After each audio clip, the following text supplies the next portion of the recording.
이제 사람의 노동으로 필요한 것들을 생산하는 시대는 갔습니다. 인공지능 로봇이 인간 노동을 대부분 대체하는 초과학 기술의 시대가 열리고 있습니다. 세계 경제의 역사는 생산성 향상의 역사, 그리고 과학기술 발전의 역사이기도 합니다. 과학기술 역량의 강화로 생산성은 극도로 높아져 필요한 것은 얼마든지 생산해 내겠지만 노동 수요, 즉 일자리는 필연적으로 줄어들 것입니다. 필요한 소득을 얻을 일자리가 원하는 만큼 존재하는 이른바 완전 고용 사회는 옛말이 될 것입니다. 일자리는 인공지능 로봇을 통제하는 소수의 고급 노동과 로봇 비용보다 저렴한 노동을 감당하는 대다수의 소외 노동으로 양분화될 것입니다. 일하지 않는 자는 먹지도 말라라는 말은 과학기술 시대 일자리 현실을 외면한 망언이 될 것입니다. 모두가 일할 수 있음을 전제로 한 일할 수 없는 소수의 예외적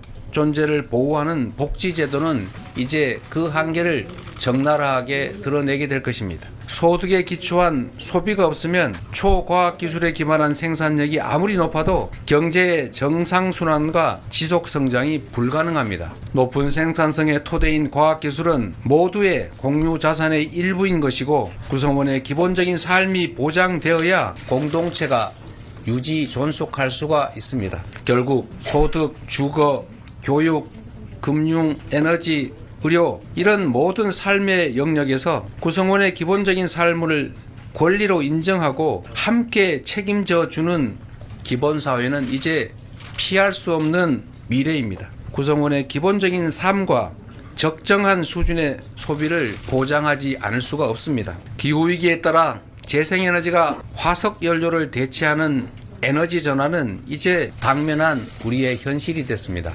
유럽은 탄소 국경 조정 제도를 작년 10월에 시범 시행했고 미국은 기후 공시를 의무화했습니다. 세계 각국이 탄소 중립을 엄격히 규제하고 RE100은 세계 시장에서 기업 경쟁력을 결정짓는 국제 표준이 됐습니다. 하지만 안타깝게도 우리 현실은 재생에너지가 절대 부족한 데다 재생에너지를 늘릴 계획이나 방안도 매우 부족합니다. 우리 글로벌 기업들은 재생에너지 공급 불투명 때문에 장기 투자 결정을 망설이고 있습니다. 심지어 재생에너지가 풍부한 해외로 생산 기지를 옮기는 그런 상황이지만 다른 한편에서는 송배전망 미비로 재생에너지를 팔지 못해서 발전을 일시 중단하는 일이 벌어지고 있습니다. 햇빛, 바람 같은 무한 자원으로 재생에너지를 생산해서 판매하는 새로운 소득 기반이 생겨나고 먹고 사는 문제가 해결돼서 여유로운 삶이 가능해진다면 떠나는 지방은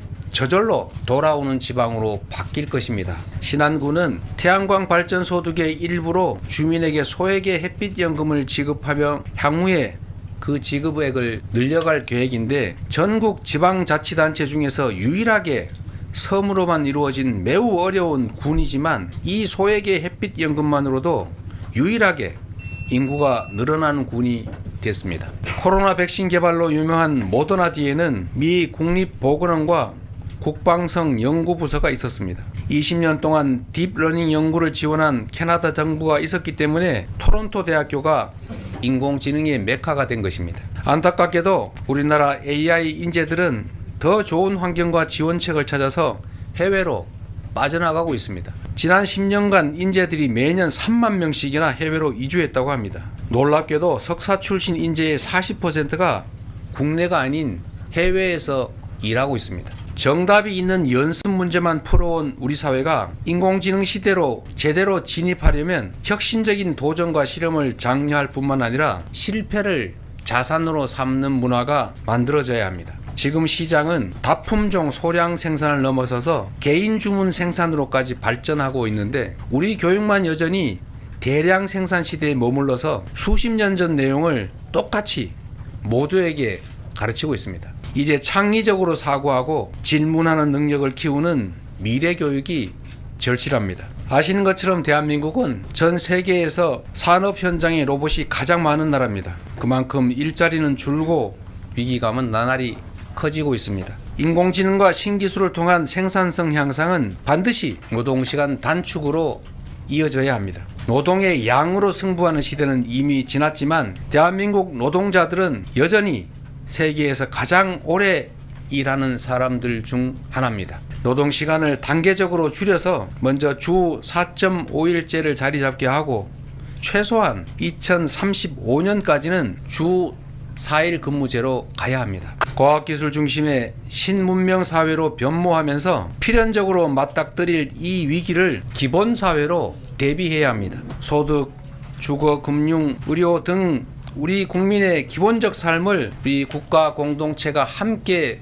보장하고 일정한 소비를 유지함으로써 경제의 선순환과 지속성장을 유지하고 구성원들의 미래에 대한 불안을 줄여야 합니다. 바람, 햇빛 같은 자연자원을 이용한 소득을 모두가 함께 누리는 바람연금, 햇빛연금 등을 활성화해서 재생에너지 사회를 준비함과 동시에 새로운 산업발전, 지방발전, 균형발전, 경제 재도약을 추진해야 합니다. 출생아를 부모의 자녀가 아닌 우리 모두의 독립된 국민으로 인정하고 출생기본소득, 기본주거, 기본금융, 기본의료, 기본교육 등을 점진적으로 시행하고 확대해 나가야 합니다. 삶의 필수 조건이 된 에너지와 통신 같은 서비스도 가능한 범위 내에서 점진적으로 기본적 이용권을 확보해 가야 할 것입니다.